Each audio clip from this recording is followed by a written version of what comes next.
H.P. Lovecraft gave the world one of the most influential works called The Necronomicon, a fictional grimoire that features all sorts of dark rituals, magic, and strange practices. As always, subscribe, comment, and like the video. Don't forget to subscribe and like the video.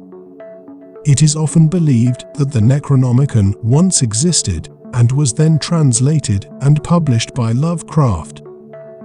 The owner of the book is a character named Abdul al-Hazrat, whom Lovecraft refers to as the crazed Arab. Al-Hazrat's association to the Necronomicon is something we only discover later. When he was asked where he drew his inspiration from, Lovecraft said it came to him in one of his dreams. It was known that his dreams and nightmares were quite weird. He states that the name Necronomicon was translated from the Greek to mean an image of the lore of the dead.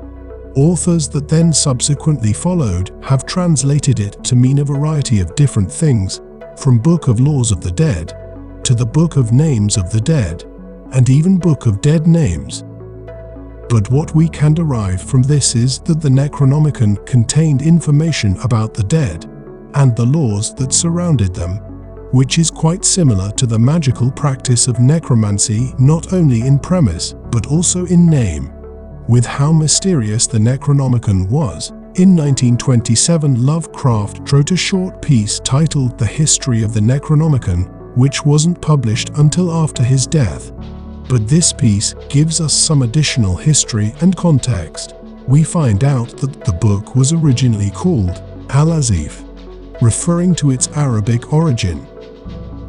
The term Al-Azif is what Lovecraft defined as that nocturnal sound supposed to be the howling of demons, a glimpse of the darker and nefarious nature of the book.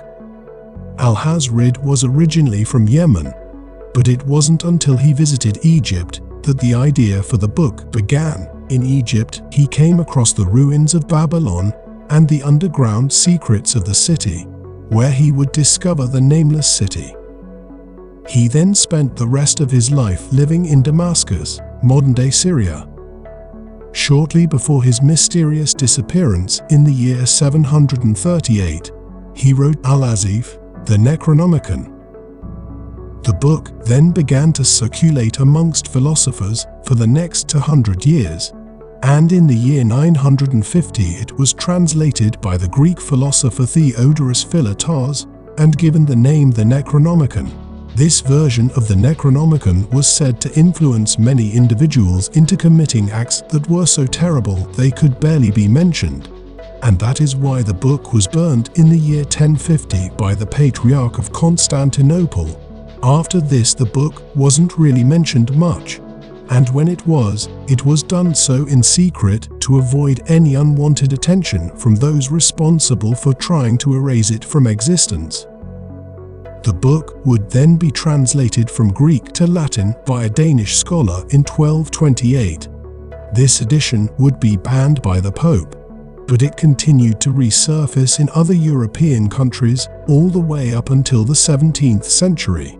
Lovecraft states that there are only 5 copies of the original translated Necronomicon held in 5 institutions, which are the British History Museum in London, the Bibliothèque Nationale de France, the Widener Library of Harvard University in Cambridge, the University of Buenos Aires in Argentina, and in the fictional university, Miskatonic of Arkham, Massachusetts, which is also in possession of the Latin translation. There were of course other copies of the book in circulation, but these copies were pretty much just copies of copies. So the authenticity of the copies are in question. So what's inside the book to make it so taboo, so dark, that everyone who reads it suffers a horrendous end? We know the book was written by someone who worshipped the elder gods. It's full of strange symbols and arcane knowledge that we can't really understand, and its content ranges from stories to rituals and all kinds of magic chants. In the story, The Thing on the Doorstep, The book contains a formula for one to transfer their consciousness. It contains a chant that can summon Yog-Sothoth, and there are more than a few rituals that can summon deities and all sorts of creatures from Lovecraft's universe. As the name may suggest, there is also a chapter devoted to resurrecting the dead. It also has a detailed history of what Earth may have been like years ago, when it was ruled and inhabited by creatures and entities that we cannot even begin to imagine. Lovecraft never really describes the contents or the appearance in great detail, so it remains fairly mysterious. It can be hidden in plain sight, and one can be able to read the Necronomicon without even knowing. This aspect creates a whole new horror concept in itself. The obsession of the Necronomicon outside of fiction is growing. There have been, and still are, those who believe it to be real, and the number of hoaxes and strange stories over the years is quite astounding. Lovecraft often received letters from fans asking about the authenticity of the book, to which he assured them it was purely fictional.